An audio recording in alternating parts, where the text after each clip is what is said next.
이스라엘. 이 이스라엘은 아주 독특한 나라예요. 이스라엘은 하나님이 이스라엘은 나의 장자다 이렇게 선택하셨어요. 장자. 장자는 큰아들이죠. 하나님은 항상 대표성이 있습니다. 큰아들. 이 장자를 하나님께서 이스라엘은 나의 장자다 해서 큰아들이면 그 다음에 이제 이스라엘 안에 들어오는 모든 사람들은 다 하나님의 아들인 거예요. 그래서 이제 이스라엘을 그렇게 선택하셨습니다. 그러니까 이제 하나님이 이스라엘을 그렇게 쓰시려고 선택하신 거야. 특별한 계획 가운데. 하나님의 자녀가 되는 사람, 그리스도인. 천국 백성들은 이제 이스라엘을 통해서 이스라엘 안으로 들어와서 이제 함께 이제 구원을 받게 되는 이제 그런 서론이죠, 이게. 그러니까 이제 이 이스라엘은요, 그 역사 속에서 실제 있었던 나라예요. 지금 현재 있죠, 이스라엘. 그 건국 초기 이제 건국 인물이 아브라함입니다. 그러니 하나님의 나라라는 게요, 이 땅에서 실제적인 인간의 역사 속에서부터 시작했던 거예요. 그러니까 얼마나 우리 손에 딱 쥐듯이 보여집니까? 뜬구름 잡듯이 그냥 저기 먼 천국이 아니라요, 아주 실제적인 나라. 이스라엘의 역사 속에서부터 시작했는데 그 왕은 누구냐? 영원하신 분, 영원하신 하나님. 그러니 그 영원하신 하나님이신 그 왕의 나라는 영원까지 이어지는 천국까지 이어지는 것입니다. 그 나라예요, 그 나라. 그래서 이제 그 나라로 이제 들어가는 거, 이게 이제 하나님의 구원의 방법인데요. 구원받을 수 있는 모든 것들을 다 이스라엘을 통해서 먼저 주시지 않으셨겠습니까? 그렇죠?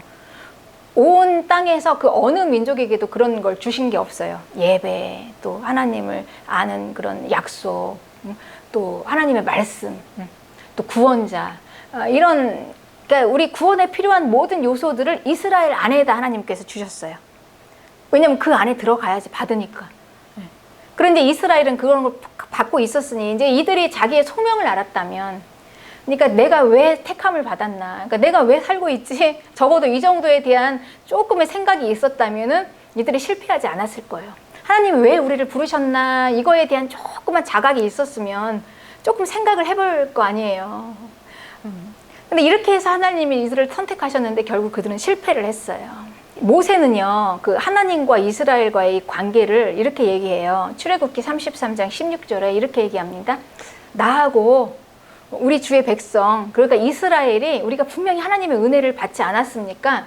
그러면 우리가 하나님의 은혜 받은 것을 무엇으로 알까요? 그것은 바로 하나님께서, 주께서 우리와 함께 행하심으로, 그게 증거라는 거죠. 행하심으로 모든 천하 만민의 백성 중에서 우리를 거룩하게 구별하신 것입니다. 이렇게 말했어요, 모세가. 그러니 우리가 하나님께 은혜 입은 지금 그리스도인입니다. 여러분, 우리가 세상 사람들보다요, 우리가 예수님을 믿었다는 거, 그리스도인이 되었다는 건요, 은혜를 입었습니다, 우리가. 은혜 잊지 않고는 이렇게 될 수가 없어요. 우리는, 그러니까 지금 우리가 이 역사를, 믿음의 역사, 구원의 역사를 보면서, 그러니까 이스라엘 안으로 들어오고 이스라엘을 통해서 하나님께서 장자다, 대표로. 그러니까 이스라엘 안으로 들어오면 이제는 우리는 모두 다 하나님의 아들이 됐잖아요. 그러니까 이스라엘에게 주신 모든 특혜가 우리 거라는 거예요. 그렇게 이제 우리가 이해를 해야 됩니다. 그럼 이스라엘이, 우리 알잖아요. 구약에서 얼마나 특혜를 입었습니까, 그들이. 하나님께서. 엄청난 특혜를 입었잖아요. 막 그냥 만 민중에서 그냥 홍해를 쫙 갈리면서 온 세계 가운데 아주 독보적으로 그냥 그 이스라엘 민족을 하나님께서 붙잡고 계시는 것을 막 드러냈어요. 나는 이들의 하나님이다 라고 하면서 막 말씀하셨잖아요. 그런 기적과 이사를 통해서 모든 세상 사람들에게 놀라운 일들을 행하셨단 말이에요. 근데 그게 바로 뭐냐, 그게 바로 하나님께서 우리와 함께 행하시는 거라는 거예요. 그러면은 여러분, 우리는 지금 그 자각을 하든지 말든지 간에 우리는 엄청난 은혜를 실은 입었습니다. 그리스도인이 되었다는 거는요, 이렇게 온 세상 가운데 독보적으로 하나님의 자녀가 되었어요. 그러니까 이걸 증명하는 거는 우리의 삶을 보면 알아요. 세상 사람들은 자기 노력과 힘으로 살아요. 그런데 우리는 그 자기 노력과 힘으로 할 수 없는 그 이면에 그 뛰어난 뭔가가 있어요. 하나님이 아니면 여기까지 내 인생을 이끌어올 수 없었던 거. 우리가 하나님 만나지 않았으면 우리가 어떻게 됐겠습니까, 지금? 한번 상상을 해보십시오. 저도 끔찍해요. 제가 만약에 예수님 안 믿었으면 제가 어떻게 하고 있었을까 싶어요, 지금. 그렇습니다. 그러니까 저는 예수님 믿고 지금 생각해보면 가끔씩 그런 생각이 들어요. 너무 큰 은혜를 받았다. 나는 참 너무 큰 은혜를 받았다. 가끔 그런 생각을 해요. 진짜 큰 은혜를 받았다. 그러니까 예수님 믿고 큰 은혜를 받아서 지금 이렇게 있잖아요. 우리가 이렇게 다 살고 있지 않습니까? 이건 우리만 알아요. 우리 인생을. 우리 과거를 누가 합니까? 내가 알죠. 내가 이제 예수님 안 믿었으면 어디 가서 무엇을 하고 지금 어디 가서 처박혀 있을지 모를 인생을 하나님께서 이렇게 만들어 주셨으니 얼마나 감사합니까? 얼마나 감사합니까? 진짜 이게 은혜거든요. 그런데 이 은혜를 우리는 분명히 받았습니다. 그런데 이 은혜를 받았다는 것을 우리가 무엇으로 아냐? 하나님이 나와 함께 하심으로 안다는 거예요. 하나님이 나와 함께 하심. 그것입니다, 여러분. 그러니까 이스라엘은 하나님이 함께 하시는 게 가장 그들의 구별된 특혜예요. 다른 게 아니라. 여러분, 그리스도인의 가장 구별된 특혜는 하나님이 우리와 함께 하신다는 거예요. 이걸 믿는 거죠. 하나님 함께 하심. 그러니 이 하나님이 우리와 함께 하신다는 그 신은요, 이 이방 신하고는 이 차별이 됩니다. 이거는 뭐 비교 불가예요. 비교할 수가 없어요. 이방 신은 누가 함께 해주는 신이 없어요. 그냥 딱 그들은 거래입니다. 그러니까 헌신하면은 필요한 걸 줘요. 주고받는 관계예요. 그거 딱 끝나는 거예요. 그러니까 내가 헌신하면 헌신도에 따라서 헌신한 만큼 받으면 끝나요. 이방신하고 관계는. 하나님이 함께 행하심이라는 것은 함께 그냥 그야말로 그냥 함께 계신다의 차원이 아닌 거예요. 함께 행하신다는 것은 함께 살고 그냥 같이 동거동락하면서 그냥 같이 뗄 수 없는 친밀한 관계인 거예요. 하나님과의 관계. 그게 아주 탁월한 겁니다. 그럼 무엇입니까? 하나님과의 관계죠. 우리는 관계예요. 그럼 관계라는 것은요, 헌신은 사실 내가 얼마를 이렇게 받아야 되겠다라는 그거잖아요. 그러니까 이제 그거를 초월해요. 관계는. 그러니까 내가 얼마를 이렇게 헌신했으니까 이걸 꼭 받아야 되겠다. 그러니까 이해 타산, 그러니까 이해 관계를 초월해요. 그러니 그냥 주셔도 되고 안 주셔도 되는 거예요. 관계는 그런 거예요. 그냥 관계는. 그렇지 않습니까? 여러분, 우리가 자녀 키울 때 누가 그 자녀한테 내가 너한테 다 이만큼 키워줬으니까 키운 만큼 다 받아내려는 부모가 얼마나 있겠습니까? 진짜 부모는 안 그러죠. 그냥 너 하나만 잘 살면 된다죠. 누가 받았으니까 달달 생활 보태면서 이제 나를 이제 부양해라 이런 부모가 얼마나 되겠습니까? 부모는 그렇잖아요. 그냥 죽어도 또 죽어도 이게 부모 아닙니까? 그러니까 관계라는 건요, 이해 불가해요. 이해. 그러니까 이거는 무슨 내가 이렇게 얻어내야 되겠다, 내가 뭔가를 받아내야 되겠다 이런 거 차원이 아닌 거예요. 그래서 우리가 하나님과의 관계는요, 그리 아니하실지라도입니다. 그리 아니하실지라도 괜찮은 거예요. 그냥 상관없는 거예요. 관계는 그렇습니다. 왜 안 주십니까? 왜죠? 이게 아닌 거예요. 이 관계입니다. 관계라는 거는 대가를 초월하는 것입니다. 그러니 이제 이게 하나님이 함께 하신다는 건데, 그러니 이제 우리는 이제 그 관계니까 이런 질문을 하게 돼요. 과연 그분을 내가 얼마나 알고 있는가? 그리고 과연 내가 그분을 얼마나 사랑하는가? 관계니까요. 관계는 여러분 싫으면 끝나는 거예요. 파기가 돼요. 싫으면 파괴됩니다. 그럼 관계가 계속 유지하고 함께 거하는 거, 함께 살아야 되는데 그냥 일거수일투족 함께 그러니까 우리 가족 만약에 그럴 것 같아요. 이 가족이 싫으면은요 진짜 지옥일 것 같아요. 거기가 지옥이 따로 있는 게 아니라, 그렇죠. 그러니까 이 집이 크고 좋고 이 문제가 아니고요. 집이 아무리 100평으로 꾸며놓으면 뭐 합니까? 제가 그때 어느 집사님이요, 이제 집을 샀어요. 집을 이제 새로 사서 굉장히 집을 잘 꾸며놨습니다. 새로운 아파트 거의 50평, 60평 해가지고 막 집을 새로운 아주 아파트로 잘 꾸며놨어요. 근데 이제 그렇게 집을 다 인테리어까지 싹 새로 해놨는데 이혼 직전인 거예요. 그러니까 그분이 얘기하더라고요. 그 집이 아무 의미가 없대요. 들어가서 썰렁하대요. 그쵸? 집을 아무리 그렇게 잘 꾸며놓으면 뭐합니까? 싸늘한데 공기가 벌써 싸늘하잖아요. 그러니까 지옥이 따로 없는 거예요. 그러니까 지옥이라는 개념이 그런 개념. 우리가 좀 지옥이 이런 것일 거다는 생각이 들어요. 천국이 이런 걸. 우리 그렇잖아요. 또 아무리 우리가 가난해도 그냥 그 단칸방에서 그냥 이렇게 막 우글우글 살아도 서로 사랑하고 가족끼리 그냥 애틋하면은 그게 행복이잖아요. 그게 천국 아닙니까? 그러니까 관계예요. 그러니까 이 관계인데 이 하나님이 싫으면 어떻게 될까요? 관계가 파괴되는 거예요. 끝나는 거예요. 떠나는 거죠. 왜 떠날까요? 싫으니까 떠나는 거죠. 이제 같이 못 살고 떠나는 거예요. 그러니 이게 증명이 되는 겁니다. 관계니까. 그러니 이제 하나님이 이스라엘과 하나님과 이 관계를 아무리 언약으로 맺었어도 그들의 행위를 보면은 뭐 말을 안 해도 나타나요. 이스라엘은 하나님을 떠났잖아요. 반역을 했습니다. 다른 신을 찾아갔어요. 하나님보다 저 우상이 더 낫다고 그 우상을 찾아갔으니 뭐 말을 안 해도 뭐 뻔하잖아요. 하나님을 어떻게 생각하는지. 하나님을 하나님답게 생각 안 하고 하나님을 싫어하고 하나님을 사랑하지 않고 하나님을 무시하고 하나님을 멸시하고 이런 것들이 굳이 다 나열하지 않아도 그들의 행위를 보면 압니다. 그렇죠? 그렇습니다. 그렇게 이제 이스라엘은 결국 실패의 원인은 뭐냐? 그렇죠? 실패의 원인은 하나님을 사랑하지 않는 그 마음인 거죠. 사랑한다면 실패할 수가 없습니다. 예. 그러니까 이제 이 하나님과 이렇게 이제 이스라엘이 하나님께서는 그럼에도 불구하고 이 이스라엘을 사랑했어요. 하나님은.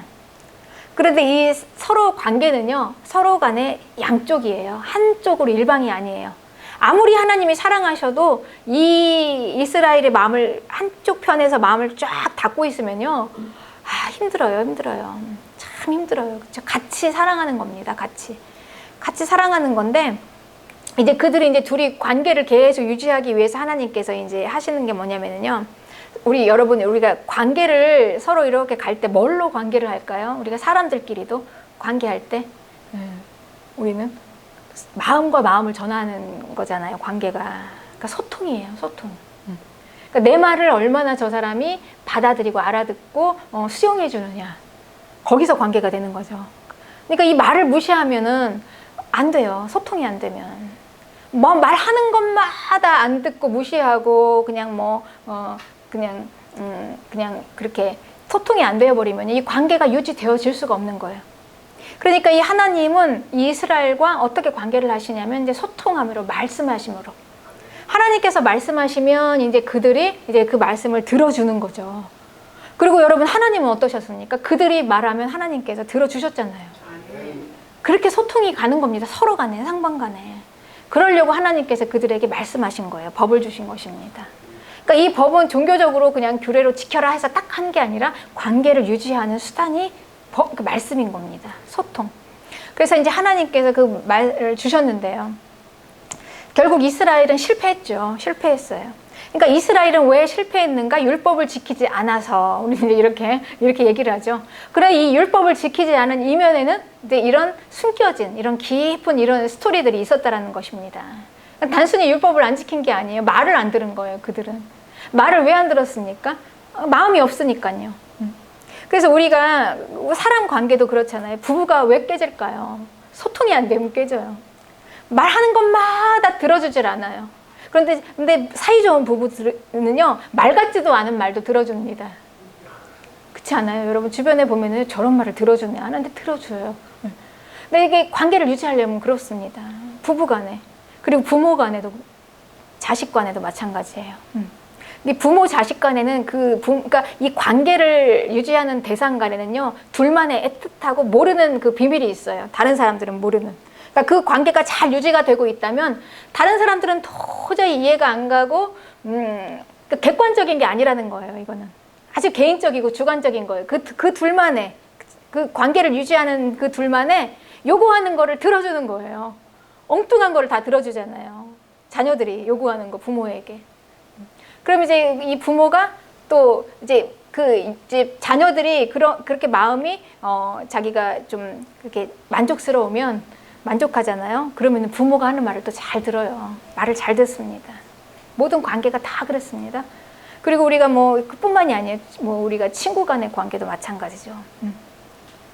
말을 했는데 도저히 내 생각하고 너무 다르면 우리 결국은 그 관계는 유지가 안 돼요. 친구라도. 그렇죠?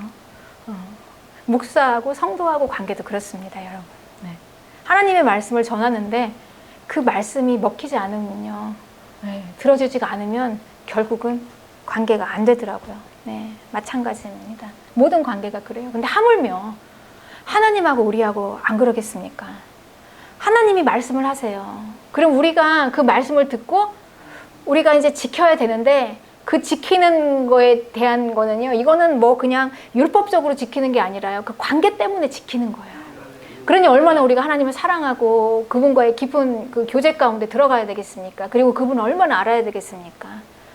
그러면 이제 우리가 이제 그 말씀을 듣는 거죠. 그리고 이제 우리가 또 하나님께 요구합니다. 그럼 그 하나님께서 그 기도를 다 들어주시는 거예요. 그래서 예수님께서 말씀하셨어요. 내 말이 너희 안에 거하고 너희 말이 내 안에 거하면 무엇이든지 구하라고 다 들어주신다고. 이게 기도 응답입니다. 이게 이제 이렇게 관계가 되는 것입니다. 그런데요, 이제 사람 사이에서도 우리가 이렇게 관계가 유지가 되는데, 하나님 사이에서도 이 관계가 이렇게 유지가 돼야지만이 돼야 되는데요. 그런데 이 하나님의 말씀은요, 또 우리가 사람이 하는 말하고는 좀 달라요. 뭐 사람들이야 그냥 뭐 이렇게 일상적인 대화지만, 하나님이 하시는 말씀은 생명의 말씀입니다. 그 말씀은 기가 막힌 말씀이에요. 하나님의 말씀은. 그러니까 이 시편에서는 이렇게 말씀하세요. 여호와의 시편 19편 7절부터는 여호와의 율법은 완전하대요. 그래서 영혼을 소성하게 해요. 그러니까 이 하나님의 말씀이. 그리고 여호와의 증거는 확실해요. 그래서 우둔한 자도 지혜롭게 하고, 또 여호와의 교훈은 정직해서 마음을 기쁘게 해요. 그 여호와의 계명은 순결해서 눈을 밝게 해요. 그러니까 이 엄청난 말씀 아닙니까? 하나님의 말씀이. 그러니까 우리를 살게 하는 것입니다. 우리를 살게 하시고 하나님께서 관계를 지키기 위해서 우리에게 말씀을 주신 것입니다. 그래서 여호와를 경외하는 도는 정결하여 영원까지 이르고, 여호와의 규례는 확실하여 다 의로우니 금보다 더 귀한 거예요. 이 세상에 그 어떤 돈보다 더 귀한 거죠.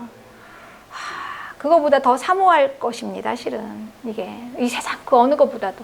그리고 송이꿀보다 더 단 게 이게 이제 하나님의 말씀인데요. 이 기가 막힌 말씀을 왜 이스라엘이 실패를 했을까요? 이 말씀이 전해지지 않았을까요? 그들에게 다 이게 전달이 안 됐을까요? 못 들었으니까 그러지 않을까요? 우리도 오늘날도 마찬가지입니다. 이 기가 막힌 말씀을 우리가 다 듣고 있고요.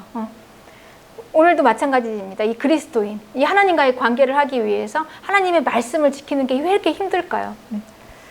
그런데 이 하나님의 말씀은요, 막혀지지 않았어요. 온 땅에 다 선포가 됐습니다. 하나님의 그 말씀, 로마서 10장 17절에는 믿음은 들음에서 나요. 그리고 들음은 그리스도의 말씀으로 말미암아요. 그러니까 이 하나님의 말씀을 들어야 되는데, 도대체 그럼 듣지 못해서 그렇다는 것입니까? 이 기가 막힌 말씀들을. 우리 더 너무 이렇게 보면은 다 드러나잖아요. 우리를 살게 하는 생명의 말씀. 우리는 하나님을 의지해야 되는 하나님의 백성. 그분과의 관계를 유지하려면 하나님의 말씀을 잘 우리가 따르고 듣고 순종하며 그 관계를 유지해야 되는데, 이렇게 다 드러나 있고 아는데 왜 안 될까? 이스라엘은 왜 실패를 했을까요? 모든 그 하나님의 말씀은요, 온 땅에 통하고 그 말씀이 세계 끝까지 이르렀다 이래요. 다 이미 선포가 됐습니다. 특히 요즘처럼 이렇게 말씀이 이렇게 요즘은 말씀이 그냥 차고 넘치잖아요. 이 생명을 주고 사람을 살게 하는 이 기가 막힌 이 하나님의 말씀들이 온 땅에 충만하게 다 열려 있고 그냥 차고 넘치게 있음에도 불구하고, 그러니까 말씀이 있다고 해서 중요한 게 아닌 거죠. 너 차고 넘친다고 해서 중요한 게 아닌 거죠. 우리는 TV만 틀으면 막 하루 종일 말씀이 나오고, 유튜브만 봐도 막 엄청나게 말씀이 나오고, 우리가 성경 그냥 지천에 깔려 있는 게 하나님의 말씀이잖아요. 하나님의 말씀이 없다고 할 수가 없습니다. 그러니까 말씀이 없어서 그런 게 아니에요.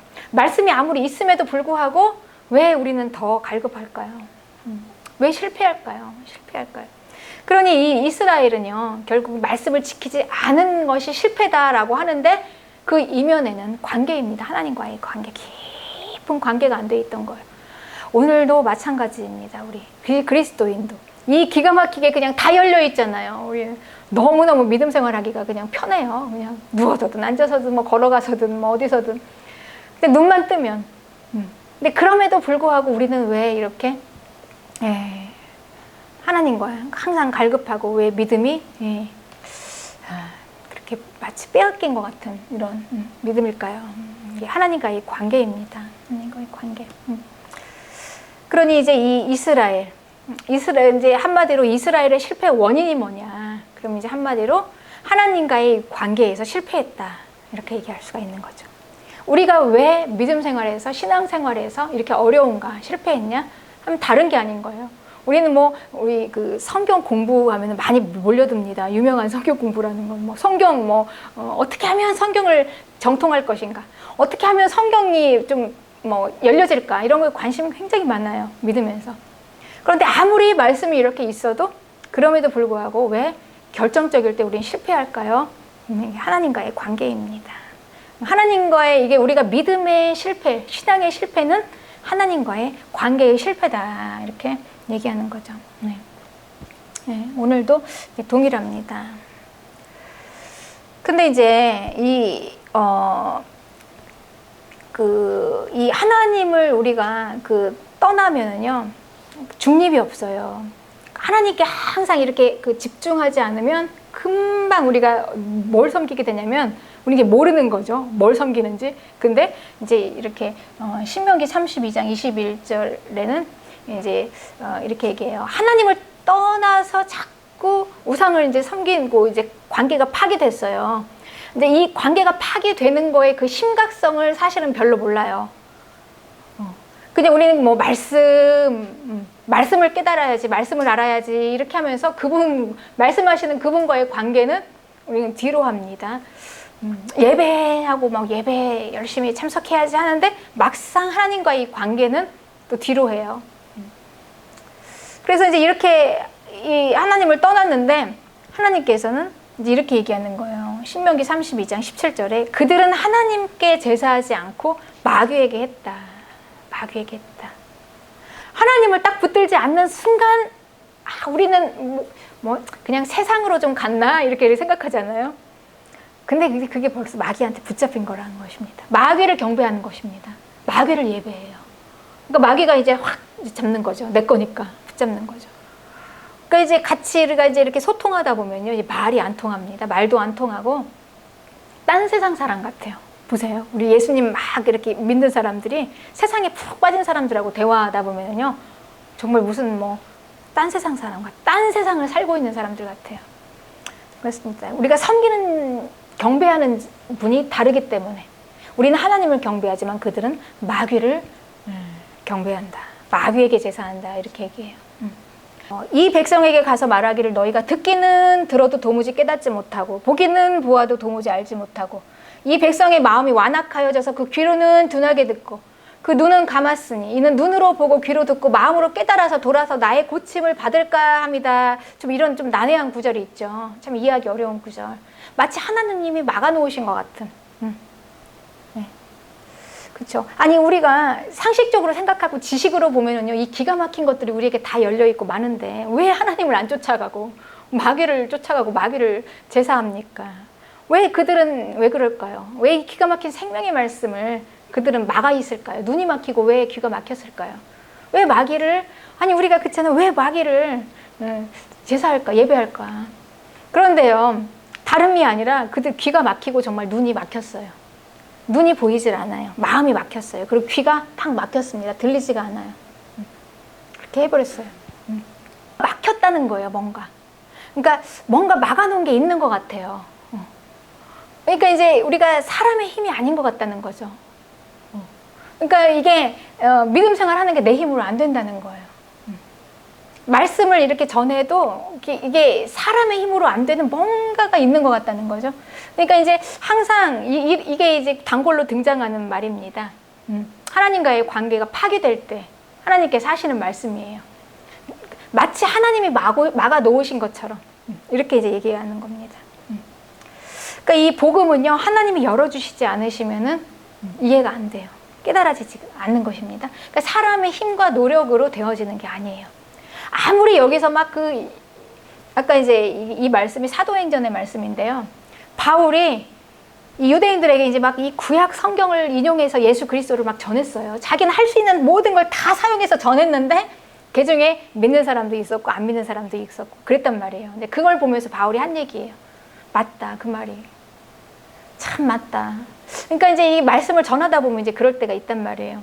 정말 막 진을 다 빼듯이 막 말씀을 전했는데 뭐 이렇게 받아들이는 분도 있지만 탁 돌아서는 분도 있단 말이에요. 네. 뭔가 막아놓은 것 같은. 그러니까 이제 그 선교사님들이 그런 말씀을 많이 해요. 진짜 이 선교를 하다 보면은 정말 하나님의 주권이라는 걸 깨닫는데요. 사람의 노력으로 되는 게 아니래요. 그러니까 사람의 노력으로 된다면 이게 돼야 된다는 거예요. 근데 딱 어느 한계까지만, 그러니까 여기까지만이라는 거예요. 몇 명, 그 이상은 더 이상 안 된다는 거죠. 안 된다는 거. 그러니까 하나님이 열어주셔야지만 된다는 거예요.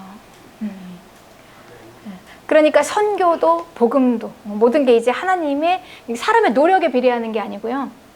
하나님의 이제 은혜에 비례하는데 마치 이제 이게 이스라엘이 결국은 뭔가 막혀 있는 것 같다는 거죠. 이런 기가 막힌 것들을 받고 그 은혜를 많이 받았으면서 왜 이게 막혀 있는 것 같지? 사람의 노력으로 안 된다는 거예요. 막혀 있는 것 같아요. 그들이 회개하고 돌아올까 봐 하나님께서. 그러니까 하나님께서는 이게 인간을요, 이 기계로 대하시는 게 아닙니다. 하나님께서는. 그러니까 죄가 있는 마음을 억지로 끌어가지고 오시는 게 아니에요.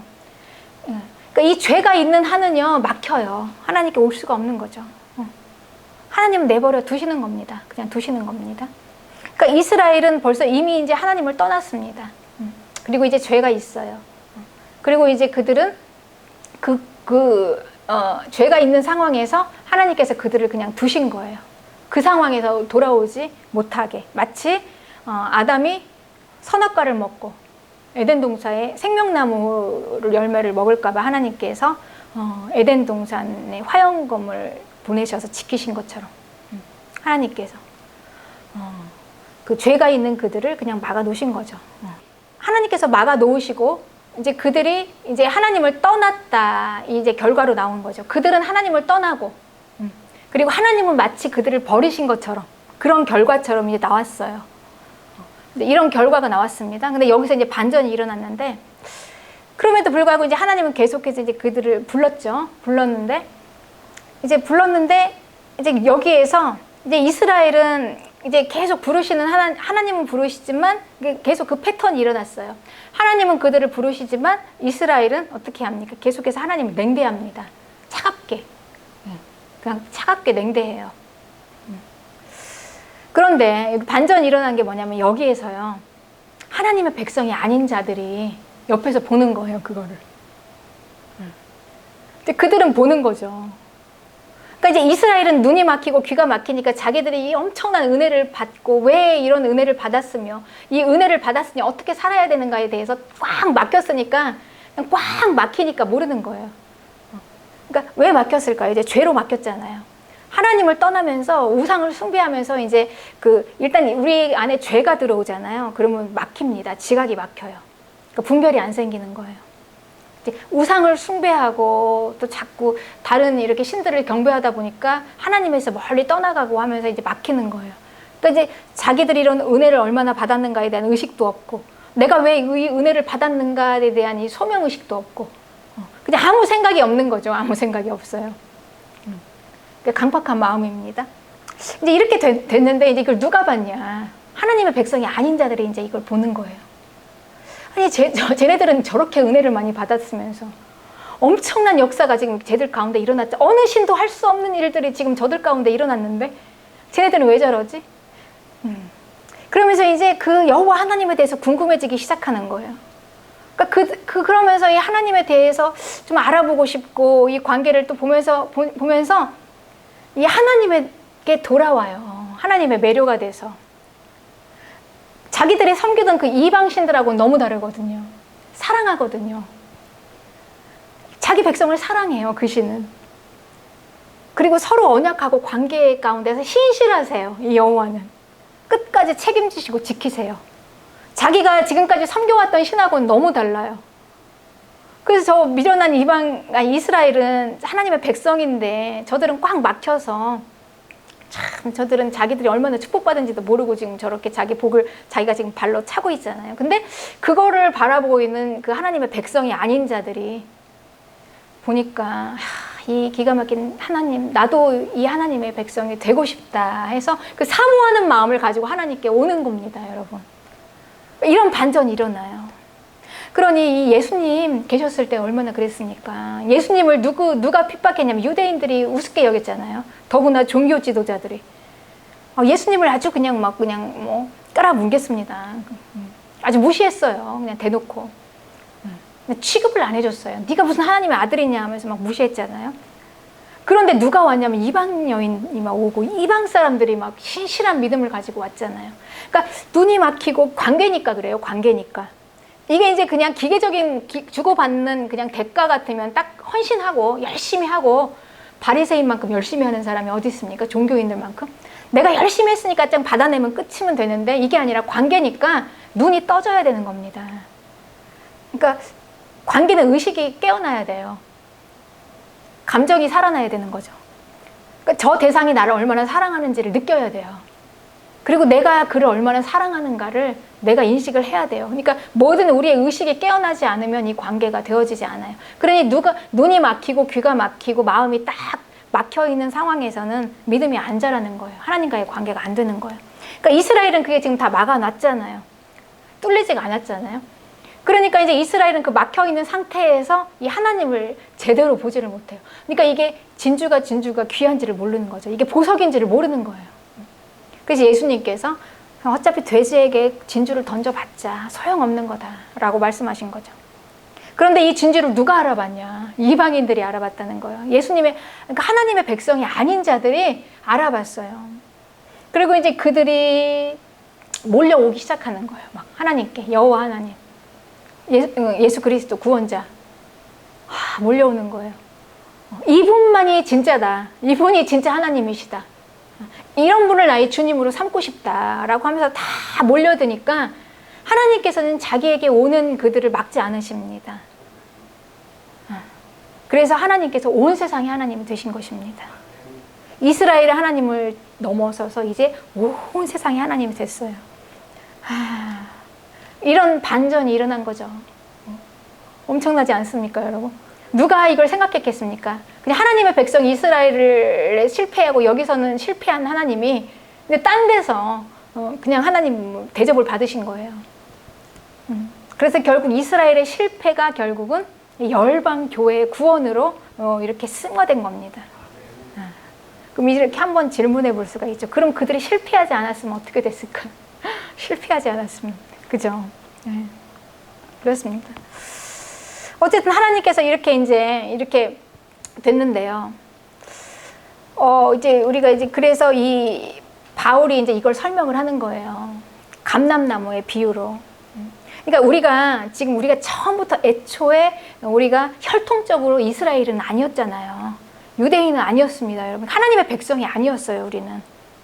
그런데 그럼에도 불구하고 우리가 하나님의 백성이 되게 된 지금 이 역사를 우리가 이런 역사 가운데서 된 거라는 거예요. 그러니까 이스라엘이 실패하는 바람에 우리가 덤으로 그 복을 받은 거죠. 그렇게 이제 우리가 구원을 받은 겁니다, 우리가. 그러니 우리가 그 구원받았다는 거, 천국 백성이 되었다는 게 이렇게 역사적 가운데서 얼마나 실제적인 일입니까? 이렇게 일어난 것입니다.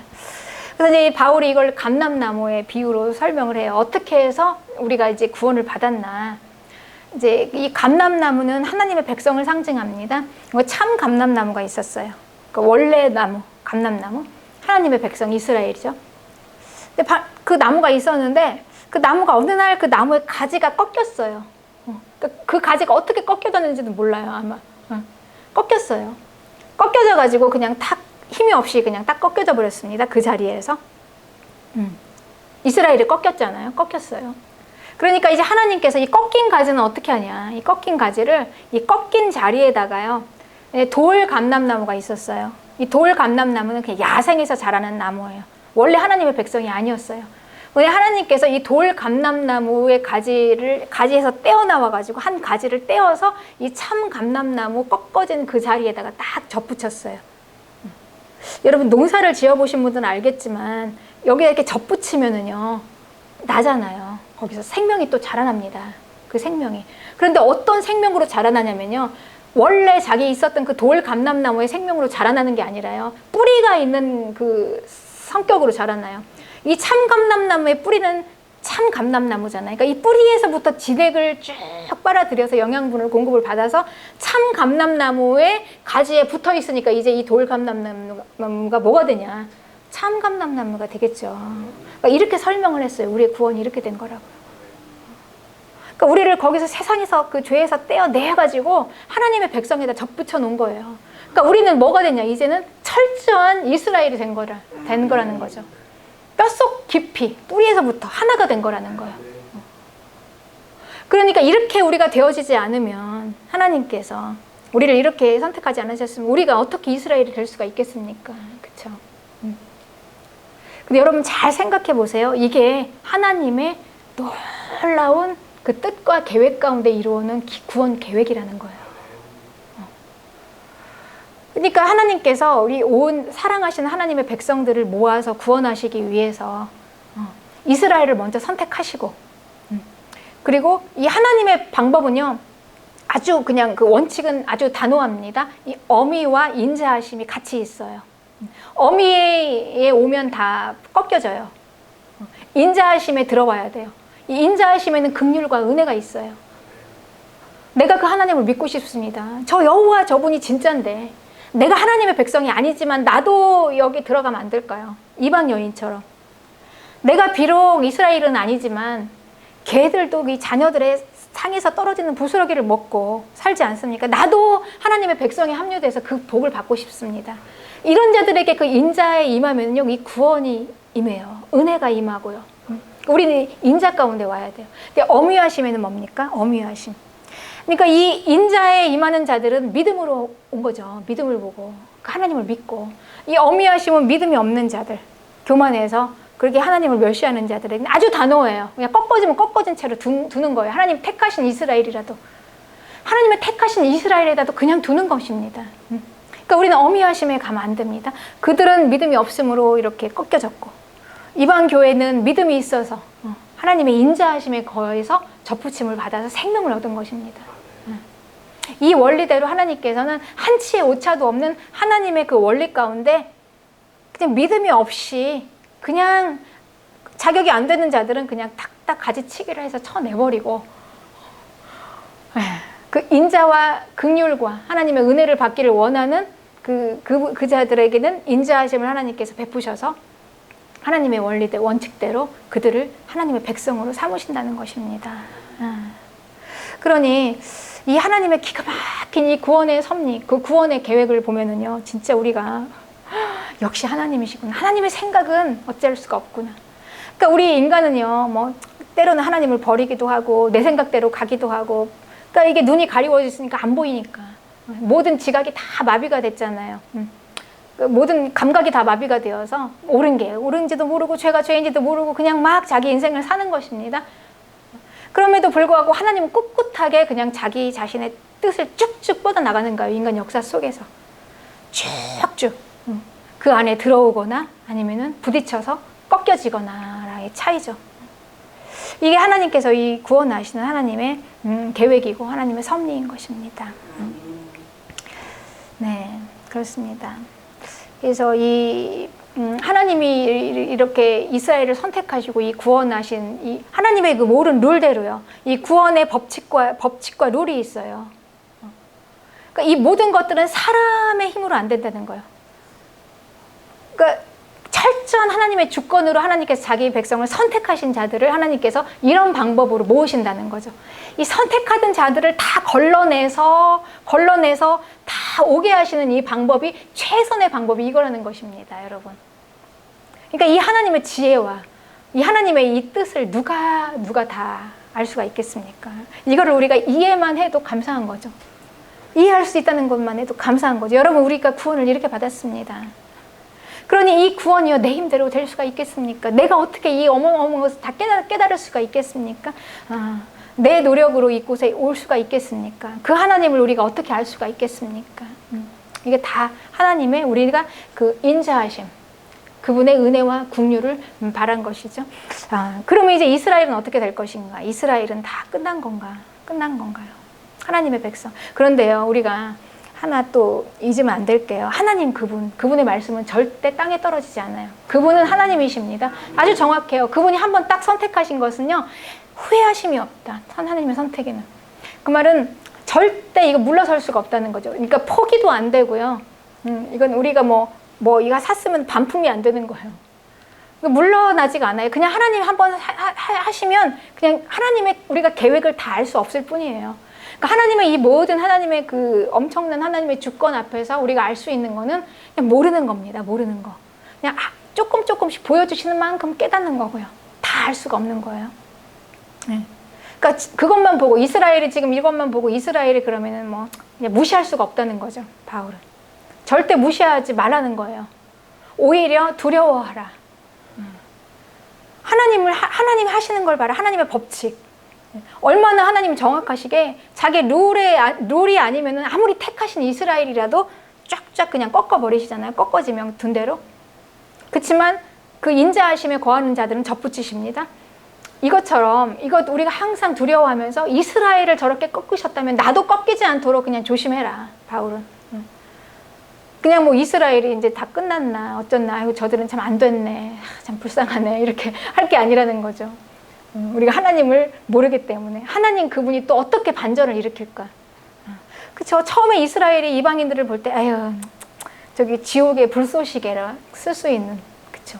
그렇게 이방인들을 생각했어요. 저 이방인들은 왜 태어났을까? 그냥 지옥의 불쏘시개나 하려고.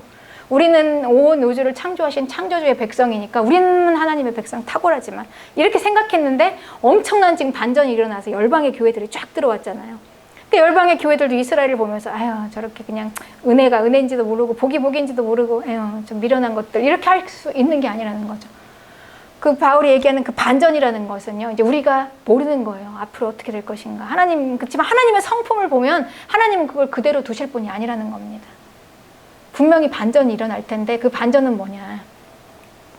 그 하나님은요. 하나님의 주권에서 하나님이 한번 딱 선택하신 것은 물러나지 않아요. 그러니까 이스라엘이 혈통적인 이스라엘이 다 구원받지 못할지라도 하나님께서 그 중에 자기를 위해서 남겨두신 자들이 있어요. 그걸 남은 자라고 합니다. 그 이제 엘리야 시대예요. 이제 엘리야 시대의 그 정권이 바알 정권이었어요.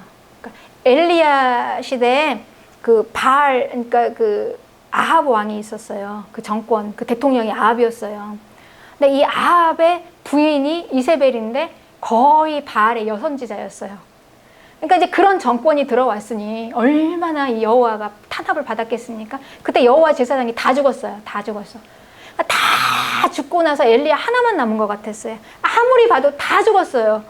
엘리야가 한 고백이 하나님께 탄식을 하면서 하나님 보세요. 여호와의 선지자들을 다 죽였고 나 하나 남았는데 그래서 나 혼자 가서 외롭게 싸웠지 않습니까? 근데 이제 나까지 죽이려고 하는데 어떻게 합니까? 하나님 이제 하나님 나라는 끝났습니다. 그랬더니 하나님께서 뭐라고 하셨냐면요. 그런 줄 알지만 아니다.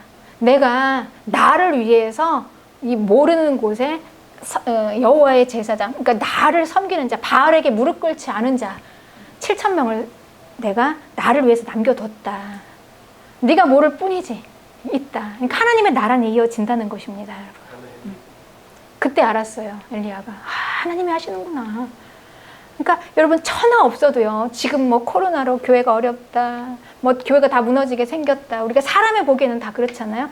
하나님은 절대 하나님의 교회를요. 그렇게 교회는 절대 망하지 않아요. 엘리야 시대에 7,000명을 남겨두신 하나님께서요. 이스라엘에 다 보면은 뭐 구원자까지 뭐 십자가에 못 박고 다 끝난 것 같잖아요. 그럼에도 불구하고 그런 것처럼 남은 자가 있다는 거죠. 교회도 마찬가지입니다. 아무리 교회가 다 무너진 것 같아도요. 하나님께서 남겨두신 하나님을 신실하게 섬기는 그리스도인을 통해서 이제 하나님이 계속 이어나가실 거예요. 그렇습니다. 그래서 이제 이 남은 자들이 나오는데 그런데 이제 지금은 그 남은 자조차도 꺾여져 버렸잖아요. 남은 자가 꺾여졌어요. 그리고 그 남은 자가 꺾여졌는데 그 자리에 지금 열방의 교회들이 접붙여졌잖아요. 근데 이제 바울은 이렇게 얘기하는 거예요. 확신 있게. 미래를 바울이 보진 않았지만 하나님의 성품을 바울이 알아요. 하나님이 누구신지를 알아요. 분명히 이스라엘 돌아온다는 거죠. 남은 자는. 남은 자가 분명히 돌아오게 될 날이 있을 거다. 왜냐하면 하나님이 하시니까. 모든 구원이 하나님이 지금 이 모든 계획을 프로젝트를 세우신 분이 하나님이세요. 이 모든 것을 다 처음부터 시작하시고 진행하시고 마지막 끝까지 완성하실 분은 하나님이세요. 그래서 마지막에 이스라엘로 완성시키실 거라는 거죠. 그러니까 그들 남은 자들이 돌아올 거다. 바울이 이제 이렇게 얘기하는 것입니다. 그렇죠. 그렇죠. 지금 이제 이스라엘을 이렇게 보면은 조금씩 남은 자들이 예수님을 믿고 돌아오는 자들이 조금씩 있습니다. 이제 우리가 그 끝이 언제 될지는 모르지만 이제 이 바울이 이 구원 하나님의 구원 계획을 설명한 걸 보면은요. 이제 그 이 이스라엘의 실패에서 열방의 교회들이 다 하나님의 그 택하신 자들에 들어왔어요. 그리고 이제 하나님의 그 정확하시고 뭐 한치 오차도 없으신 하나님의 그 숫자, 구원하는 그 숫자가 다 차기까지 이스라엘이 그냥 그대로 멈춰 있는 거죠, 지금. 그러다가 이제 그 열방의 교회들이 다 들어와서 그 하나님 나라에 그 하나님의 집이 꽉 차면, 이제 꽉 차요. 다 이루어졌어요. 다 차면 이제 그때 이스라엘이 이제 하나씩 하나님 앞에 이제 돌아오게 될 거라는 겁니다. 그럼 결국 이스라엘은 언제 돌아올까요? 열방의 교회들이 다 수가 차고 나면 이제 돌아오면 그 끝이 바로 이제 이스라엘이 돌아오는 때다. 그럼 이제 우리는 역사 속에서 이제 좀 가늠해 볼 수가 있어요. 하나님께서 다 우리에게 알아듣게 주셨습니다. 이제 언제쯤 하나님께서 이제 그 오실 것인가 좀 조심스럽게 우리가 추측해 볼 수가 있는 거죠. 예수님이 언제 오실 것인가. 그러니까 우리는 그걸 소망하는 거잖아요. 우리는 이 땅에서 뭐 천년 만년 살 게 아니라 언제 주님이 자기의 그 교회를 데리러 오실까, 다시 오실까, 다시 오실 주님을 우리는 바라고 소망하면서 사는 거 아닙니까? 그때 완전한 하나님의 나라가 회복될 걸 우리는 소망으로 바라보잖아요. 그러니까 이 이스라엘과 이 열방 교회에 이렇게 하나 되는 이거를 이제 이 요한계시록에서 요한이 봤어요. 그래서 하나님께서 이제 하나님의 백성들을 구원하시는데 이제 계시록에는 그 이스라엘의 12지파, 그 이스라엘 백성들, 그러니까 아브라함 혈통적인 이스라엘 그 아들들 12지파의 이름들이 쭉 나오고 그 뒤에 아무라도 셀 수 없는 큰 무리들이 서 있는 걸 봤습니다. 요한이 그 비전으로 본 거예요. 이렇게 하나님의 백성이 하나가 됐구나. 그러니까 이제 이건 아브라함에게 주신 약속이죠. 아브라함을 부르시면서 내가 너의 자손이 하늘의 별과 같이 많게 해주시겠다는 것을 요한이 봤습니다. 하나님의 뜻이 이렇게 완성됩니다. 그러니까 구약에 약속하시고 시작하신 이스라엘을 통해서 시작하신 하나님의 뜻이 이제 열방 교회를 통해서 이제 성취가 돼요. 완전히 하나님의 뜻이 성취되는 걸 이제 요한이 본 거예요. 그리고 이제 마지막 요한계시록에 그 새 예루살렘 성을 요한이 봤어요. 하나님의 백성. 이 성이 문하고 성곽하고 이렇게 두 개로 이루어져 있는데요. 이 문에는 이스라엘 12지파의 이름이 되어 있고요. 이 성곽에는 예수님의 12사도의 이름이 적혀 있어요. 예수님의 12사도의 이름, 12사도를 기초석에 예수님의 12사도의 이름이 적혀 있는데 예수님의 12사도를 통해서 이제 열방의 교회들의 기초가 세워졌어요. 그렇죠? 그러니 이제 요한이 마지막에 이제 그 비전을 본 거예요.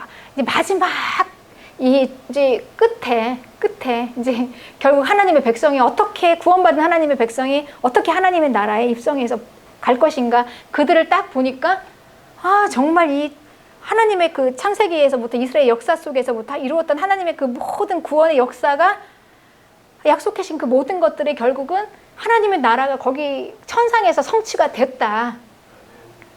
그런데 이스라엘과 그 열방의 교회가 마치 하나처럼 하나로 딱 이루어져 가지고 하나님의 백성이 되어 있더라.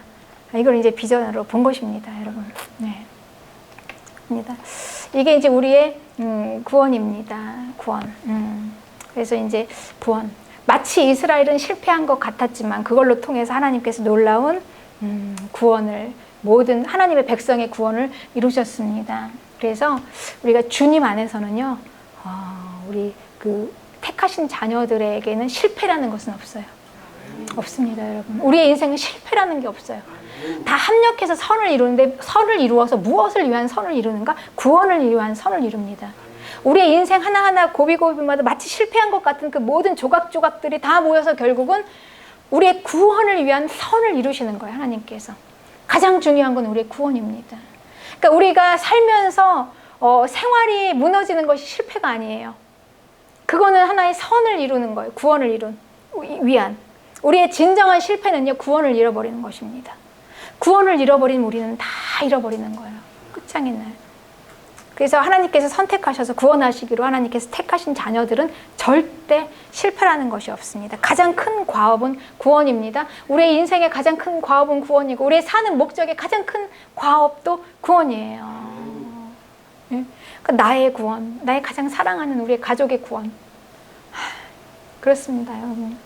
이게 가장 중요한 과업입니다. 이거 이상 우리가 이제 로마서를 했지만 하나님께서 이스라엘을 어마어마한 이 장대한 역사의 파노라마잖아요. 이 구원의 파노라마가요. 우리 결국은 인류 역사의 처음과 시작과 끝이 구원으로 시작해서 구원을 완성시켜서 끝나요. 하나님의 구원 계획으로 시작해서 구원의 성취로 끝나요. 그거를 요한은 봤습니다. 그 안에 들어있는 우리의 인생. 구원보다 중요한 게 무엇이 있겠습니까? 구원으로 그러니까 우리가 이 땅에 태어나는 것. 왜 살지? 네. 가끔 그런 질문을 하잖아요. 사춘기 자녀들도 그렇고 우리 아들도 막 그런 질문을 해요. 왜 살아 엄마 인간이? 아직까지도 그걸 모르다니. 아니 너 지금 전도사 아니냐? 그거 왜 살아? 왜 살겠니? 우리가 구원받으려고 사는 거지. 왜 살까요? 그러니까 이 모든 인간의 역사의 파노라마가 구원으로 시작해서 구원의 성취로 끝났다면요. 우리 인생도 그렇습니다, 여러분. 구원을 위해서 우리가 태어나서요. 우리의 인생 가운데 모든 것이 다 조각조각 이 사업에 실패해서 이거 망했나? 그거 아니라니까요. 자녀가 잘못했으니까 망했냐? 아니에요. 그 모든 것들이 다 그 조각들이 다 이루어서 결국은 완전히 나의 구원을 이루었더라. 성공인 거죠, 우리는. 네, 이렇게 끝이 나는 인생입니다. 그래서 로마서는 이 모든 만물이 결국은 주님에게서 나오고 주님으로부터 유지되고 주님으로부터 끝이 나는 주님에게로 돌아가는 그러므로 모든 영광이 우리 주님에게 세세에 있으리로다. 아멘. 이렇게 나옵니다. 네.